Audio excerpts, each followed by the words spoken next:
18장 1절부터 14절까지의 말씀을 보았습니다. 오늘 말씀은 두 가지의 비유를 예수님께서 말씀하시는데, 근데 그 두 가지의 비유가 공통된 주제가 있습니다. 그것은 기도입니다, 기도. 두 비유 둘 다 예수님께서 비유에 대하여서 말씀하세요. 근데 왜 예수님께서 이 비유에 대해서 말씀하실까? 이게 사복음서 같은 경우에 우리 누가복음 말씀 같은 경우 보게 되면 이게 단순히 이 비유만을 말씀하신 것이 아니라 앞에 말씀과 연관해서 이게 계속적으로 나오고 있다라는 것을 우리가 생각을 해야 됩니다. 이 17장 우리 누가복음 17장 11절 이후 말씀에서는 예수님께서 예루살렘에 거의 이제 도착하시는 그러한 시점이 돼갖고 이제 19장 한 중반절, 한 마지막 절 정도까지 예루살렘에 도착하시기 전에 마지막으로 제자들과 그를 따르는 사람들에게 예수님께서 여러 가지 많은 말씀들을 하십니다. 특별히 그 말씀들은 어떠한 말씀을 중심으로 말씀하실까요? 제자가 어떻게 제자로서 살아가는지에 대한 것과 또 한 가지는 하나님 나라에 대하여서 예수님께서 특별히 말씀하십니다. 왜냐하면 예수님을 따랐던 여러 사람들이 하나님 나라에 대해서 오해를 많이 하고 있기 때문입니다. 어제 말씀에서도 보게 되면 이러한 20절, 18장 20절, 17장 20절 말씀에 보게 되면 바리새인들이 와서 예수님께 한 가지 질문을 하겠습니다. 하나님의 나라가 어느 때에 임하나이까? 하나님의 나라가 도대체 어느 때 임합니까? 왜 이 사람들이 이 얘기를 할까요? 이제 예루살렘에 예수님께서 곧 올라가실 때가 됐거든요. 그러면 다윗의 자손으로 오시는 그리스도, 예수님께서 예루살렘에 올라가시게 되면 하나님의 나라가 임할 것이다라고 그들은 생각하였습니다. 당신이 바로 그분입니까? 그리스도이니까 사실은 이 질문하고도 맥락이 맞닿아 있는 것입니다. 그러면 당신이 예루살렘에 올라가게 되면 이제 하나님 나라가 이루어지면서 우리가 생각하는 그 나라가 되어질까요? 이 바리새인들이 생각하는 하나님의 나라, 그들이 원하는 나라는 무엇일까요? 로마로부터 그들을 해방하는 것입니다.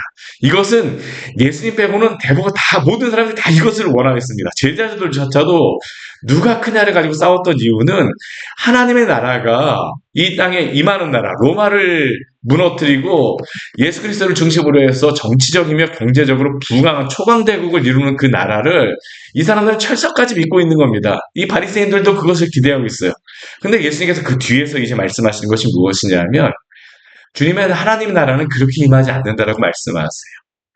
물론 이 17장 우리 앞에 말씀해 보게 되면 하나님 나라에 대해서 예수님께서 두 가지에 대해서 말씀하십니다. 첫 번째 뭐냐 하면 예수님이 오시고 난 이후에 하나님의 나라, 물론 그 구약 시대부터 계속 하나님의 나라는 이루어졌지만 하나님의 나라, 이들이 생각하는 하나님의 나라는 말세에 임하는 그러한 나라와 나라라고 할 수 있습니다.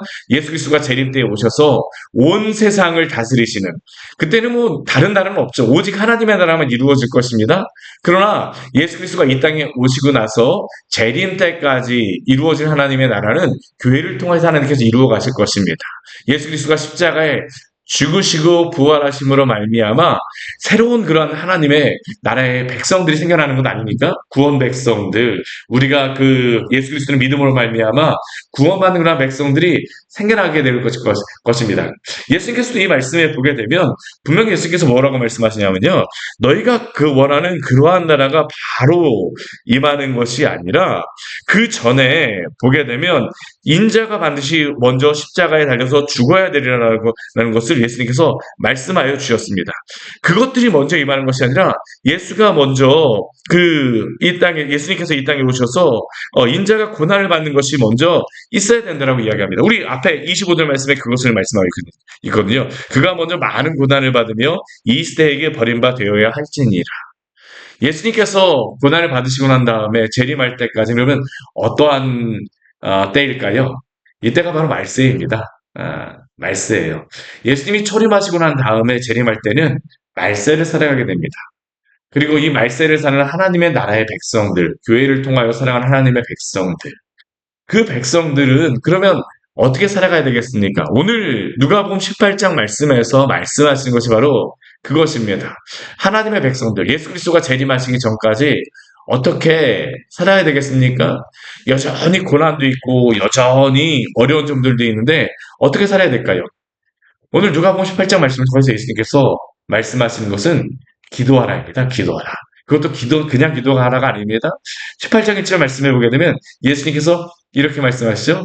예수께서 그들에게 항상 기도하고 낙심하지 말아야 할 것을 비유로 말씀하여 이르시되. 왜냐하면 예수님께서 재림하시기 전까지는 사단이 더욱더 극성스럽게 역사할 겁니다. 성도를 할 수만 있으면 넘어뜨리려고 할 것입니다. 이 말세를 살아가는 성도들을 넘어뜨리려고 항상 애를 쓰는 게 바로 사단입니다. 그럼 어떻게 성도를 해야 됩니까? 오늘 예수님이 우리에게 말씀하시는 겁니다. 항상 기도하고 낙심하지 말아라. 항상 기도하고 낙심하지 마십시오. 이것이 바로 예수님께서 말세를 살아가는 성도에게 주시는 아주 중요한 철칙이자 명령입니다.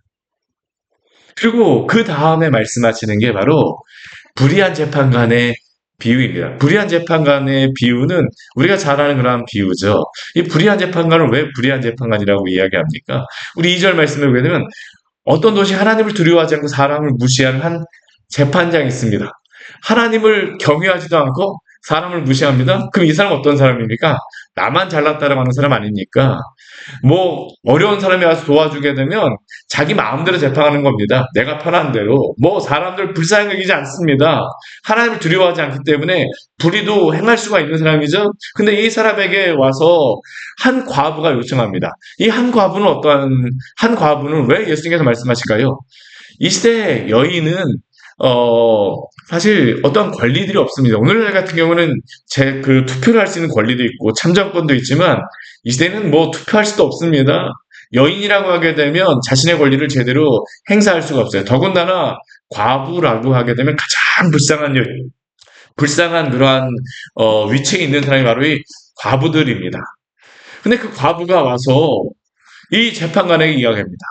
내 원수에 대한 나의 원한을 풀어주십시오. 억울한 마음 때문에 이 과부가 와서 그 억울한 일을 당하고 나서 아무리 요청을 해도 뭐 이 불의한 재판관이 사실은 처음에는 아무런 반응이 없습니다. 근데 오늘 비유를 통하여서 우리에게 알려주는 것은 예수님께서 알려주는 것은 무엇이냐면 이 불의한 재판관이 이 사람도 무시하는데 이 과부가 가지고 있는 한 가지의 특기가 있었습니다. 이게 뭐냐면 끝까지 포기하지 않는 겁니다. 언제까지 불의한 재판관에게 가서 이야기를 하냐면 이 재판관이 변화될 때까지입니다. 4절 말씀 보십시오. 얼마 동안 듣습니다. 아무런 반응이 없었습니다. 그런데 후회 속으로 생각합니다. 어떻게 생각합니까? 뭐라고 생각합니까? 내가 하나님을 두려워하지도 않고 사람을 무시하나. 내가 만약 이 여인의 이야기를 들어주지 않게 되면 나를 번거롭게 하기 위해서 내가 도대체 힘들어서 살 수가 없구나. 이게 바로 이 불의한 재판관의 반응이었습니다. 그래서 내가 그 원한을 풀어주리라. 오늘 6절 말씀에 오게 되면 예수님이 이 비유를 말씀하시면서 이 비유를 듣는 사람들에게 제자들에게 말씀하십니다. 이 불의한 재판장이 말한 것을 들으라. 나를 번거롭게 하니 내가 그 원한을 풀어주리라. 왜 예수님께서 이 말씀하실까요? 불의한 재판관도 번거롭게 하여서 기도를 들어주었는데 하나님이 왜 들어주지 않느냐라는 겁니다. 오늘 7절 말씀 같이 한번 읽어보겠습니다. 하물며 하나님께서 그 밤낮 부르짖는 택하신 자들의 원한을 풀어주지 아니하시겠느냐. 그들에게 오래 참으시겠느냐. 사랑하는 여러분, 하나님께서는 밤낮 부르짖는 택하신 자들의 원한을 반드시 들으시고 또한 응답하실 줄 믿으시기를 바랍니다. 예수님께서 직접 우리에게 주신 말씀입니다. 뭐 제가 말씀드리는 게 아니고요. 예수님이 직접 하신 말씀입니다. 엄청난 권위가 있는 거죠. 하나님의 아들이신 그분께서 직접 말씀하여 주셨어요. 너희가 이 땅 가운데에 말세를 살아가는데 억울한 일을 당하고 힘든 일이 있느냐? 하나님께 기도하라. 밤낮 부르시는 택하신 자들의 원한을 풀어주지 아니하겠느냐? 그들을 오래 참으시겠느냐? 예수님께서 뭐라고 말씀하세요? 8절 말씀에도 보면 내가 너희에게 이르노니 속히 그 원한을 풀어 주시리라. 하나님께서는 우리의 기도를 듣고 계십니다. 알고 계십니다. 전능하신 하나님께서 우리의 기도를 반드시 들으세요. 그리고 반드시 응답하십니다. 전지하실 뿐만 아니라 전능하신 하나님께서 우리의 모든 기도를 알고 계시고 들어주시고 응답하여 주십니다. 근데 문제는 무엇일까요? 8절 말씀에 보게 되면 예수님이 끝에 보게 되면 이렇게 말씀하시죠. 우리 그러나부터 같이 한번 읽어볼까요? 그러나 인자가 올 때에 세상에서 믿음을 보겠느냐 하시니라. 아멘. 제가 설교를 시작하면서 말씀드렸죠. 예수님이 초림하시고 재림하실 때까지는 어떠하시더라고요? 말세입니다. 우리는 뭐 말세가 예수님 재림하실 때 뭐 며칠 전입니까? 이거 아닙니다. 예수님 초림하시고 재림하실 때까지는 그 시대가 다 말세입니다. 우리는 말세를 살고 있는 사람입니다. 예수님께서 오늘 그 말세를 살고 있는 성도에게 기도에 대해서 주시는 말씀이 바로 이것입니다.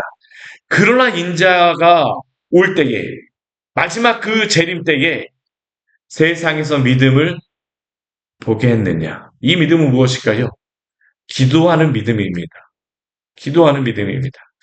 하나님이 응답하시지 않는 게 문제가 아니라, 하나님이 들으시지 않는 것이 문제가 아니라, 문제는 뭐냐면 기도하지 않는 우리들이 문제라고 예수님께서 말씀하고 계시죠.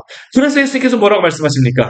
항상 기도하고 낙심하지 말아야 할 것을 오늘은 우리에게 말씀하신 줄 기억하시기를 바랍니다. 언제까지 기도해야 됩니까? 예수님 오실 때까지입니다. 인자가 올 때에라고 말씀하셨기 때문에 성도는 언제까지 기도해야 되냐면 예수님께서 오실 때까지, 우리 호흡이 닿을 때까지 기도해야 됩니다. 낙심하지 말아야 합니다. 이 세상에서 믿음을 보겠느냐. 그럼 우리는 왜 기도해야 될까요? 저는 오늘 이 말씀 가운데 하나님께서 분명히 들어주시겠다라고 이야기하지만 또 하나님이 주신 은혜가 뭐냐면 우리가 끝까지 믿음을 지키려고 하게 되면 기도해야 됩니다. 항상 기도하고 낙심하지 않는 것 자체가 하나님이 먼저 응답하여 주신 그러한 응답임을 기억하시기를 바랍니다. 우리 하나님 앞에 기도하는 것 자체가 응답입니다. 포기하지 않는 것 자체가 하나님이 우리를 붙들어 주신다는 그 은혜 아닙니까? 근데 이렇게 열심히 기도하다 보면 이런 생각이 듭니다. 실제로 저도 그런 때가 있어요. 저도 기도 제목에 뭐 여러 가지가 있지만 쉽게 응답하여 주지 않는 그러한 응답의 제목들이 있습니다. 그럼 그러한 기도 제목들을 들 때마다, 그러한 기도 제목이 있을 때마다 이런 생각이 듭니다. 내가 무엇인가 잘못 기도했나? 내가 죄를 지었나? 내가 부족해서 그런가? 저도 사실 그러한 생각이 여러 번 들 때가 있습니다. 근데 오늘 예수님께서는 이 말세를 사는 성도의 마음을 아주 명확하게 알고 계십니다. 우리가 기도를 포기하고 싶을 때, 하나님 내 기도를 들어주지 않는 건가? 내가 너무 부족해서 내 기도를 들어주지 않는 거 아니야? 내가 죄인이어서 하나님이 들어주지 않는 거 아니야? 그것에 대해서 예수님께서 또 다른 비유로 뒤에 말씀하시는 겁니다. 그래서 두 번째 기도에 대한 비유가 그래서 예수님께서 말씀하시는 겁니다. 우리 9절부터 14절까지의 말씀은 어떠한 비유입니까? 자기를 의롭다 믿고 다른 사람을 멸시하는 자들에게 비유로 말씀하십니다. 이 사람들은 어떠한 사람일까요? 하나님께 기도는 합니다. 근데 이 사람들의 기도의 내용은 무엇일까요? 오늘 10절부터 14절까지 말씀을 보게 되면 두 사람의 기도의 모습을 보여줍니다. 한 사람은 바리새인이요, 또 한 사람은 세리입니다. 보통 우리는 기도를 들어주시는 사람을 누구라고 생각하냐면 바리새인들의 기도를 들어준다고 생각합니다. 제가 이렇게 말씀드리는 게 이상하다고 생각할지 모르겠지만 우리 스스로가 생각할 때는 그렇습니다. 내가 하나님 앞에 잘 살고 아무런 문제가 없을 때, 내가 정말로 하나님 앞에 떳떳하다고 생각할 때 내 기도를 잘 들어주실 거야. 근데 오늘 한번 말씀 보십시오. 바리새인, 내가 떳떳하다고 생각하는 사람입니다. 이 사람이 스스로 생각하기를 뭐라고 그 스스로 생각하면 기도하는 기도의 제목이 무엇이냐 하면 하나님이여 나는 다른 사람들 토색, 불의, 간음을 행하는 자들과 같지 않음을 감사합니다. 나는 이 세리와도 같지 않음을 감사하나이다. 물론 우리가 거룩하게 살고 구별되는 것은 필요합니다. 근데 이 사람은 하나님 앞에까지 자신의 의를 자랑하고 있죠. 나는 하나님 앞에 나는 아무런 죄도 범한 것이 없는 사람이다. 나는 이만큼 잘 되었다. 가정적으로도 뭐 부유하고 세상적으로도 성공하고 뭐 누가 보기에도 떳떳하고 죄도 별로 범한 것 같지 않습니다. 토색도 행하지 않고 불의도 행하지 않고 간음도 행하지 않았습니다. 나는 이 사람들과 같이 않습니다. 특히 그 옆에서 누구가 같이 기도합니까? 세리도 같이 기도합니다. 저기 있는 세리를 가르치면서 성전 가운데에서 나는 저 세리와 같지 않습니다 하고 큰 소리로 다 기도하고 있습니다. 참 이거 굉장한 사람입니다. 그래서 자신감이 완전히 그냥 하늘 높이 그냥 막 올라간 사람이죠. 자신감이 진짜 엄청난 사람입니다. 그리고 또 그의 기도에 또 그는 무엇이라고 기도합니까? 12절 말씀을 보게 되면 나는 일에 2번씩 금식하고 또 소득의 11조를 드리나이다. 나는 2번씩이나 금식하고 소득의 11조까지 주님께 드렸습니다. 이 사람은 자신이 하나님 앞에서 아무런 죄가 없고 떳떳하다라는 겁니다. 근데 사실 우리도 그렇습니다. 이게 뭐 이 바리새인에 대해서 이렇게 얘기하면서 제가 좀 약간 비꼬아서 얘기하는 것 같지만 그렇잖아요. 우리도 떳떳해 갖고 하게 되면 뭐 기도에 자신이 있기도 하죠. 물론 그렇게 제가 하는 게 나쁘다는 것은 아닙니다. 근데 이 사람은 어떻습니까? 기도할 때에 하나님 앞에서 자신이 어떠한 자로 기도해야 되는지를 잘 알지 못하는 것입니다. 기도라는 것은 무엇입니까? 전능하신 하나님 앞에 기도하는 거잖아요. 항상 기도하고 낙심하지 말아야 되는 이유가 무엇입니까? 나의 힘으로는 안 된다는 것 아닙니까? 근데 이 사람은 어떻습니까? 내가 잘난 것만 하나님 앞에까지 가져와서 자랑하고 있죠. 근데 오늘 13절 이후에 말씀 보십시오. 세리가 기도합니다. 그 세리는 죄인이요. 누가 보기에도 죄인이라고 말하는 사람입니다. 근데 이 세리는 어떻게 기도합니까? 멀리 있어서 감히 눈을 들어 하늘도 쳐다보지 못합니다. 가슴을 치며 이야기합니다. 뭐라고 기도합니까? 하나님이여 불쌍히 여기소서 나는 죄인으로서이다. 세례 기도는 그겁니다. 하나님이여 불쌍히 여기소서 나는 죄인으로서이다. 근데 여기에 대한 예수님의 결론이 14절 말씀에서 우리에게 이렇게 말씀합니다. 우리 같이 한번 읽어보겠습니다. 내가 너희에게 이르노니 이에 저 바리새인이 아니고 이 사람이 의롭다 하심을 받고 그의 집으로 내려갔느니라. 무릇 자기를 높이는 자는 낮아지고 자기를 낮추는 자는 높아지리라 하시니라. 아멘. 하나님께서 누구의 기도를 들어주신 것입니까? 바리새인이 아니라 세리의 기도를 주셨더라고 합니다. 죄인의 기도를 들어주신 것이죠. 물론 세리가 죄 진 것을 향하여서 뭐 정당하다고 말씀하시는 게 아닙니다. 근데 하나님 앞에 기도하는 것이 무엇인가라는 것에 대해서 우리가 생각해 봐야 되죠. 아무리 우리가 의롭고 정당하다라고 한들 하나님 앞에서 우리가 자랑할 것이 있을까요?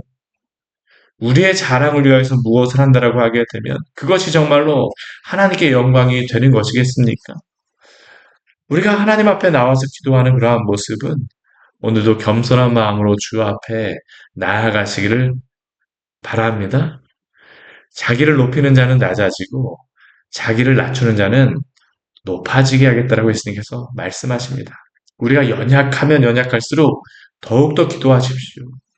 내 기도를 들어주지 않는 것 같아서 너무나 답답하면 답답할수록 더욱더 기도하십시오. 왜요? 그 순간에도 하나님께서 우리의 기도를 들으시고 또한 하나님의 때에 반드시 응답해 주시는 하나님이시기 때문입니다. 그 하나님은 전능하신 하나님이시기 때문입니다.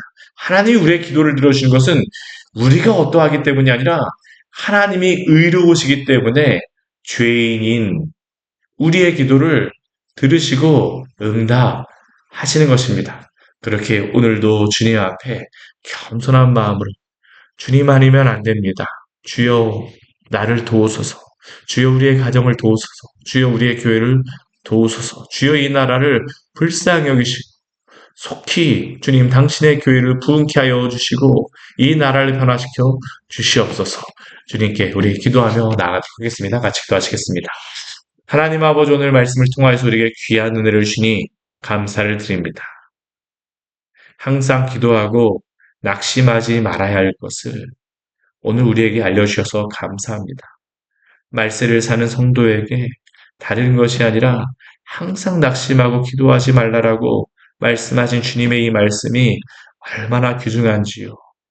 하나님 아버지 연약한 자들이 주 앞에 나와서 기도하면 기도할수록 우리의 연약함이 더욱더 보이며 우리의 부족함이 보이고 우리가 하나님을 기쁘시게 하지 못한 그러한 죄악들이 보이며 또한 이 땅 가운데서도 하나님의 백성으로 살아가지 못하였던 그러한 어리석음과 우리의 하나님 아버지 죄악됨을 보게 되어집니다. 그러나 주님 진도 중에서라도 당신의 긍휼을 잊지 마시고 이 수년 내에 속히 부흥케 하여 주시옵소서. 하나님 아버지 오늘 세리의 기도를 들어주신다라고 말씀하신 것과 같이 연약한 자들이 또한 죄인들이 주 앞에 나와서 기도할 때에 오늘도 우리에게 응답하시는 하나님을 바라보며 믿게 하여 주시고 항상 기도하며 낙심하지 않은 복된 성도 될 수 있도록 은혜 내려 주시옵소서. 예수님 이름으로 기도드립니다. 아멘. 오늘 말씀 같이 기억하시면서 기도하며 나가도록 하겠습니다.